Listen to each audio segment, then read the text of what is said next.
तो चैप्टर का नाम आपका है ट्रिग्नोमेट्री। ट्रिग्नोमेट्री को हिंदी में क्या बोलते हैं हम लोग? दोबारा स्टार्ट कर रहे हैं सब कुछ।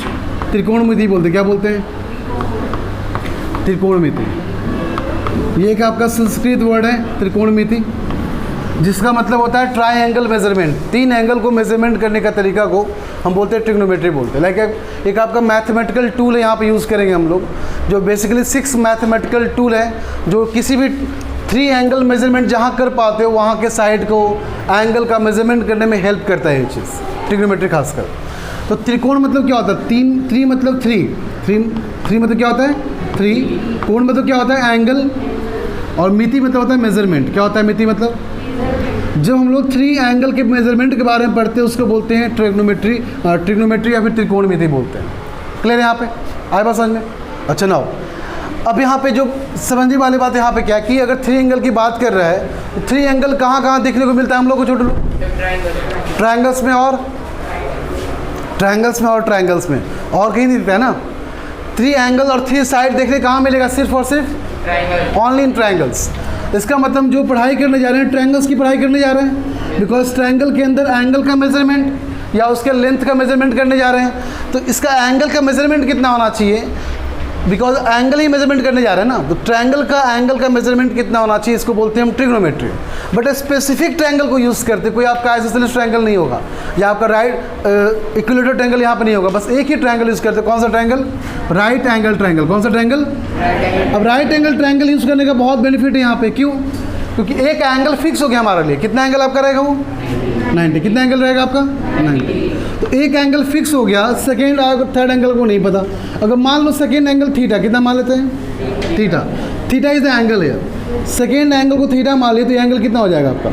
90 माइनस। ये निकालने का सिंपल तरीका, एक एंगल पता ही है बिकॉज पूरा समेशन 180 होना चाहिए। मुझे पता 90 मिल चुका है तो इन दोनों का समेशन कितना होना चाहिए? 90। कितना होना चाहिए? इसका एंगल कितना है? 90। इनका इन दोनों का समेशन कितना होना चाहिए? 90। अगर मान लो इसका थीटा तो कितना होना चाहिए? 90 माइनस थीटा। अब इस चीज़ को हमेशा ध्यान रखना इन चीज़ों को, जो मैंने यहाँ पे जैसे किया एग्जैक्टली आपको सेम प्रोसेस आपको पता होना चाहिए कि ये एंगल फिक्स है हमारा, तो ये एंगल जितना भी होगा उसको 90 से माइनस कर दोगे, आपका थर्ड एंगल मिल जाएगा। ठीक है, इसलिए बार बार रिपीट करके एक ही बात आपको बता रहे हैं, तो सबसे इंपॉर्टेंट पॉइंट आपका ये रहेगा। क्या लॉजिक क्लियर आपको? अच्छा, तो सबसे बेसिक पॉइंट डील किया अभी तक हम कि ट्रिग्नोमेट्री पढ़ना क्या होता है। पढ़ना क्या होता है? 3 एंगल का मेजरमेंट पढ़ना होता है। एक ही ट्रायंगल यूज़ करते हैं, उस ट्रायंगल का क्या नाम है आपका? Right angle triangle. उसके अलावा कोई ट्रायंगल दिखना नहीं चाहिए यहाँ पे। क्लियर है? और राइट एंगल ट्रायंगल में एक एंगल फिक्स है जिसका एंगल कितना है? 90 डिग्री। बचा कितना? 2 एंगल। इसका समेशन कितना होना चाहिए? 90 होना चाहिए। चलो, अब इसको यूज़ करने के लिए कुछ मैथमेटिकल टूल को यूज़ करेंगे। दैट मैथमेटिकल टूल यहाँ 6 पार्ट का बनाया गया, 6 पार्ट में डिवाइड किया गया है। वो कौन सा आप देख लो यहाँ पे, सुनो। अब मान लो हम यहाँ पे 6 मैथमेटिकल टूल लिखने जा रहे हैं। पहला आपका है साइन। कौन सा है? फिर आपका है कॉसेक। कौन सा है? फिर आपका है कॉस। फिर आपका है सेक, टैन एंड कॉट। तो 6 मैथमेटिकल टूल है जिसको यूज़ करके ट्रिग्नोमेट्री का जो आपका मेजरमेंट रहेगा उसको निकालेंगे, एंगल का मेजरमेंट। क्या लॉजिक क्लियर है? यहाँ तक समझे?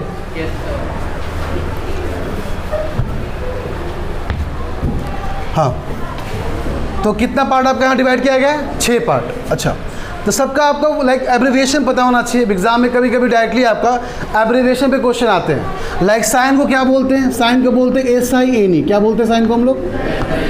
कॉसेक को बोलते हैं कॉसिकेंट। क्या बोलते हैं कॉसेक को हम लोग? कॉसिकेंट।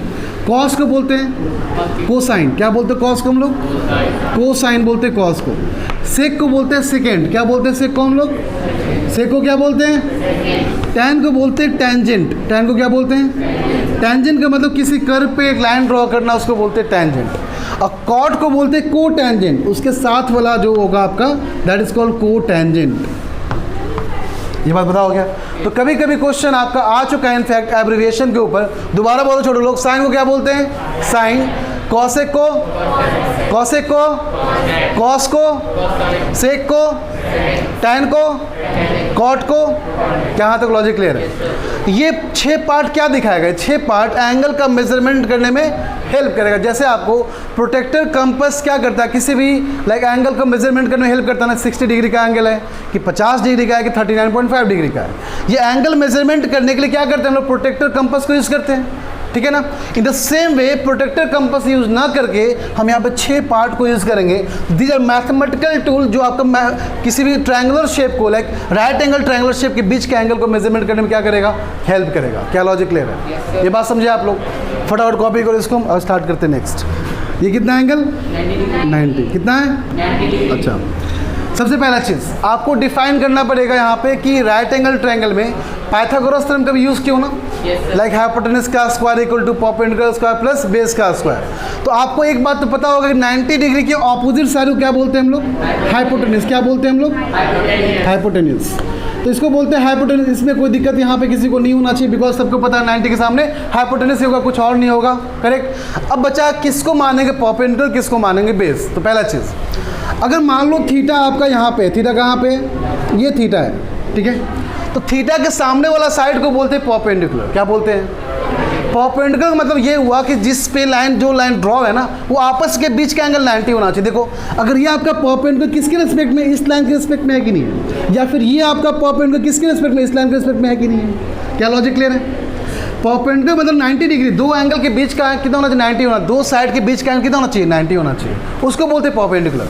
तो ऑब्वियस सी बात है, अगर थीटा यहाँ मान कर चल रहे हो तो थीटा के सामने वाला जो साइड होगा दैट इज परपेंडिकुलर। तो किसको मानेंगे यहाँ पे परपेंडिकुलर?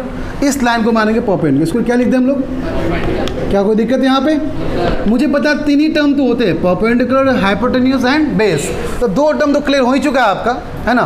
2 टर्म क्लियर हो गया तो बचा क्या आपका? बेस। क्या लिख दे इसको? बेस यहाँ पे। तो मान लो ट्रायंगल नाम करते हैं ABC। क्या नाम कर ले?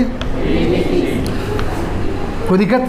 अच्छा, तो मैंने बोला जब थीटा यहाँ पे कंसिडर किए हो तो हम क्या बोलेंगे? इसको बोलेंगे परपेंडिकुलर। इन द सेम वे एक और ट्रायंगल बनाते हैं, थीटा को कहीं और चेंज करते हैं। तो मान लो थीटा अब यहाँ रखते हैं, ये तो पक्का ही 90 है कि नहीं? इसके सामने क्या होगा? इस और थीटा यहाँ पर, तो P कितना हो जाएगा आपका? ये वैल्यू क्या हो जाएगा? P बच गया क्या आपका? इसको मान लो DEF मान लेते हैं। कोई दिक्कत यहाँ पे? क्या सब बच्चे यहाँ पे परपेंडिकुलर, बेस, हाइपोटेनस को रिकॉग्नाइज करना सीख गए? क्या किसी को डाउट यहाँ पे कि हम कैसे पहचानेंगे P कहाँ पे है, B कहाँ पे, H कहाँ पे? क्या लॉजिक से वो क्लियर हो गया? डाउट यहाँ पे किसी बच्चे को? अच्छा, तो सबसे पहला चीज़ यहाँ पे अगर समझ में आपको आ गया तो आपके लिए समझना बहुत ही आसान है कि एंगल का मेजरमेंट कैसे होना चाहिए। क्लियर है? हम यहाँ पे रेशियो निकालते हैं। क्या निकालते हैं? रेशियो। अब देखो यहाँ पे 3 वैल्यू यहाँ पे आपको है, H है, P है और B है। करेक्ट? कितना है आपका? H, P और B। अगर 3 रेशियो आपका 3 वैल्यू गिवन है तो कितने रेशियो बना सकते हो आप? कितने रेशियो पॉसिबल यहाँ पे है? अगर मान लो बोलते हैं 1 2 3 3 नंबर दे रखे हैं, आप 3 नंबर को कितने रेशियो में कन्वर्ट कर पाओगे? देखो क्या बोलोगे?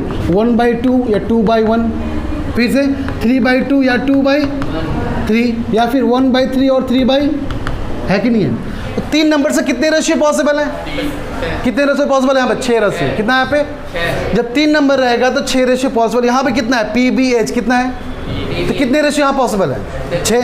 तो 6 रेशियो यहाँ बना सकते हैं ना। तो इसका मतलब ये भी पक्का हो गया कि जो लिखोगे उसका उल्टा भी हमेशा रहेगा, जो लिखोगे उसका उल्टा भी रहेगा, जो लिखोगे उसका उल्टा होना चाहिए। करेक्ट? कोई दिक्कत है आप किसी बच्चे को? तो मान लो कोई रेशियो लिखना स्टार्ट किए, पहला रेशियो बोल रहे हो आप P/H। क्या बोल रहे हो आप? तो उसका उल्टा क्या होना चाहिए आपका? अगर बोले B/H, क्या बोला आपने? तो उसका उल्टा क्या होना चाहिए? अगर बोला P/B, क्या बोला आपने? P/, उसका उल्टा क्या होना चाहिए? क्या लॉजिक क्लियर है? मतलब रेशियो कहाँ से समझ में आ गया ना? जब 3 वैल्यू था, 3 वैल्यू से कितना रेशियो पॉसिबल था हमारे लिए? ओनली 6 रेशियो पॉसिबल था, तो हमने 6 रेशियो यहाँ पर ड्रॉ कर दिया। क्लियर यहाँ पे? क्या किसी बच्चे को डाउट यहाँ तक? क्लियर है? तो 6 रेशियो बना, तो 6 रेशियो का नामकरण करना पड़ेगा ना। आपने नाम बनाया 6 का, अब 6 बच्चे एंटर करेंगे तो 6 का नाम मुझे पता होना चाहिए। हमने यहाँ पे 6 नया रेशियो बनाया, 6 का नाम करना पड़ेगा। वही 6 का नाम जो करते हो आप, वही बन जाता है आपका 6। आपको लिखवाया था ना पहले, साइन थीटा, कॉसेक थीटा, वही 6 बना था आपका। वो 6 इसके बराबर होगा किसी न किसी के। क्या लॉजिक क्लियर? 6 कहाँ से आया? इस 6 रेशियो जो आया, इस 6 रेशियो का 6 नेम होना चाहिए ना, तो 6 नाम आपको पहले लिखवा दिए, उसके अकॉर्डिंग यहाँ पे रेशियो चलता रहेगा आपका। क्या लॉजिक क्लियर है? तो देखो, तो पहला कौन सा आपका? पहला आपका साइन थीटा। पहला कौन सा आपका है? तो साइन थीटा का मतलब क्या होता है? P/H। कौन सा होता है? देखो पहला कौन सा है? P/H। इसका उल्टा क्या आपका? H/, इसका उल्टा क्या? H/। तो साइन थीटा का उल्टा कितना लिखवाया था आपको? Cosec theta. क्या लिखवाया था आपको? H/। अच्छा एक बात ध्यान दो, सुनो, एक बात और सुनना जो बोलने जा रहे हैं। पहले आपको लिखवाया था साइन, लिखवाया था ऑनली, ठीक है। अब क्या लिखवाया? साइन थीटा लिखवाया। इसका थीटा कहाँ पे लिए हो छोटू लोग? ये लिए थीटा। क्लियर ना? साइन थीटा हमने लिया है, तो साइन थीटा के सामने ये रहा P। This becomes P, this becomes H. क्या लॉजिक क्लियर है? मैंने लिखा कॉसेक थीटा, तो कॉसेक थीटा के लिए एच बाई पी। अगर थीटा यहाँ पे लोगे तो ये वाला साइड बन जाएगा पी। लॉजिक क्लियर ना? देखो यहाँ पे साइड का लेंथ चेंज कर रहा नहीं कर रहा है, बस ये पता है थीटा का सामने क्या होगा, हमेशा परपेंडिकुलर। जहाँ थीटा रहेगा वही चूज करेंगे। पहले इसको अब देख लो यहाँ पे, तो कॉसेक थीटा कितना आ गया, H by P. In the same way cos theta कितना होता है, बी बाई एच। उसका उल्टा क्या हो जाएगा, sec theta equal to H by B. In the same way tan theta क्या होता है, पी बाई, और उसका उल्टा क्या होता है, cot theta B by P. तो ये बात समझ गए ना, 6 ट्रिग्नोमेट्रिक फंक्शन जो रेशियो बनाए वहाँ पे, तो 6 का नामांकन होना चाहिए था, तो हमने 6 का 6 नामांकन कर दिया, सबका नाम मैंने दे दिया। अब ये डिपेंड हम पे करता क्या नाम करना चाहिए था। ये नाम के पीछे लॉजिक थोड़ा बहुत जरूर है, बट इसका लॉजिक मतलब क्या हुआ आपका, टैंजेंट। ये क्या होता है आपका, एक टैंजेंट। और टैंजेंट का मतलब हमेशा y अपॉन x, मतलब परपेंडिकुलर अपॉन बेस। सबका एक अपना लॉजिक है, बट आपको उतना दूर तक नहीं पढ़ना है। तो आप फिलहाल इतना ही याद रखो इन चीज़ों को कि sine, cosec, cos, sec, tan, cot, these are trigonometric tools जो बताएगा एंगल का मेजरमेंट कैसे करना है। आपने देखा होगा बहुत सारे यूट्यूब वीडियो पे देखा होगा, या फ्रेंड से पूछा होगा, बोलते पता नहीं क्यों पढ़ना है, हम पूरे लाइफ पढ़ते रहे ट्रिग्नोमेट्रिक, साइन थीटा का यूज़ कहाँ पता नहीं चलता उनको। तो साइन थीटा, कॉस थीटा सबका एक ट्रिग्नोमेट्रिक टूल है जो एक्चुअली में एंगल का मेजरमेंट करने में हेल्प करता है। लाइक सपोज करो आपको बता से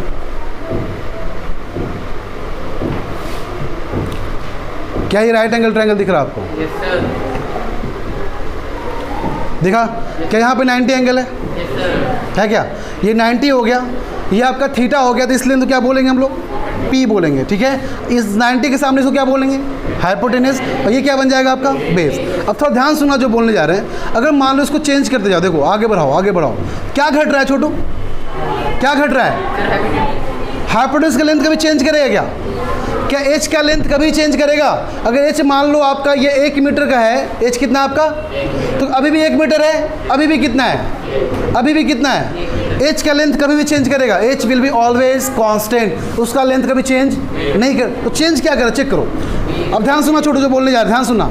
देखो अगर ये आपका एच है, ये आपका एच है, मान लो थीटा यहाँ पे है, ध्यान सुना छोटू लोग, ये मान लो एंगल यहाँ पे है। अगर ये आपका एंगल है तो क्या इसको हम लोग परपेंडिकुलर बोलेंगे, क्या इसको बेस बोलेंगे? बेस कितना छोटा है छोटू, छोटा है कि बड़ा है? छोटा है ना।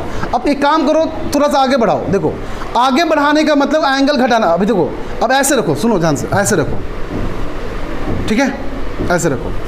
क्या हाइपोटेनस आपका परपेंडिकुलर बराबर हो गया, क्या हुआ कि नहीं हुआ? इस टाइम पे आपका ध्यान सुना जो बोलने जा रहे हैं, देखो ध्यान सुना जो बोलने जा रहे हैं, देखो चेक करो, ये आपका लेंथ क्या परपेंडिकुलर लेंथ है आपका, ये क्या आपका बेस। तो ये एंगल को अगर बढ़ाओगे, ये एंगल अगर बढ़ाओगे, वही बढ़ते बढ़ते क्या हाइपोटेनस आपका लेंथ पी के बराबर हो गया कि नहीं हो गया, हुआ कि नहीं हुआ? क्या लॉजिक क्लियर है? नाउ अगर ये लेंथ घटाओगे, अगर एंगल को घटाना स्टार्ट करो, एंगल को घटाना स्टार्ट करो, देखो क्या बढ़ रहा है धीरे धीरे, बेस बढ़ रहा है कि नहीं बढ़ रहा है? और क्या घट रहा है, क्या घट रहा है? हाइट। एक टाइम ऐसा आएगा कि हाइट, इसका हाइट कितना हो गया, पी कितना हो गया, 0, पी कितना हो गया? उस टाइम पे हाइपोटेनस का लेंथ क्या एक्स बेस के बराबर हो गया? इस टाइम पे क्या आपका परपेंडिकुलर आपका हाइपोटेनस के बराबर हो गया? क्या लॉजिक क्लियर है? हम दो बातें समझ चुके हैं यहाँ पे कि अगर बीच में रखा जाए कहीं पे, अगर मान लो यहाँ पे ऐसे बीच में कहीं रखते हैं हम लोग, तो ये बात समझ चुके हैं। एंगल मान लो यहाँ पे लेकर चलते हैं तो हाइपोटेनस का लेंथ कभी चेंज नहीं करेगा, लेकिन ये आपका P और B का लेंथ हमेशा चेंज करता रहेगा।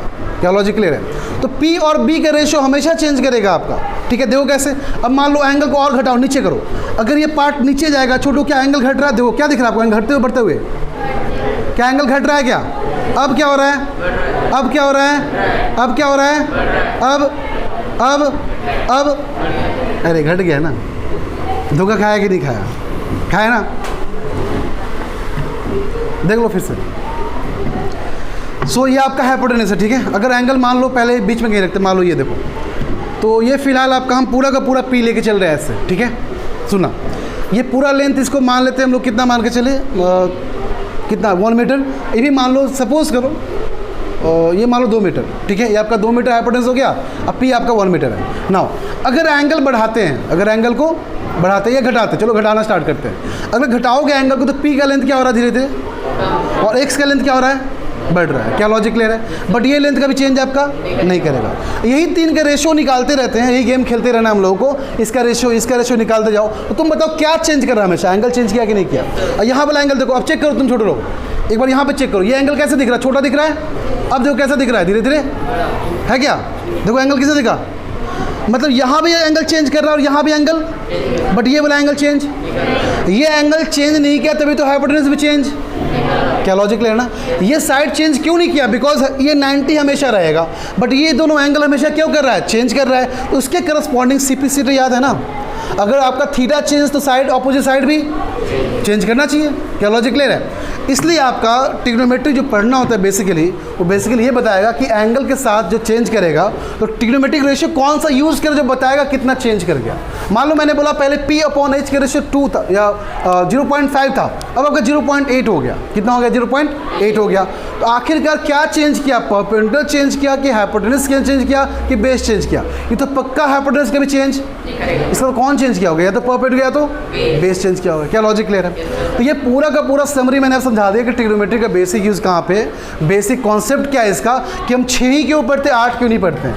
हम 6 क्यों पढ़ते? बिकॉज रेशियो कितने पॉसिबल थे, तो इसका मतलब कितना पार्ट बनना चाहिए था, इसलिए 6 फंक्शन डिफाइन किया गया। तो 6 फंक्शन डिफाइन किया बिकॉज 6 रेशियो पॉसिबल था। क्लियर है? तो ये आपका ट्रिग्नोमेट्रिक टूल हो गया। ये टूल क्या करेगा? ये टूल आपका किसी भी नहीं, राइट एंगल ट्रायंगल के एंगल का मेजरमेंट करेगा, कितना घट रहा है कितना बढ़ रहा है। क्या लॉजिक क्लियर है? फटाफट कॉपी कर लो, इसका शॉर्टकट ट्रिक स्टार्ट करते हैं।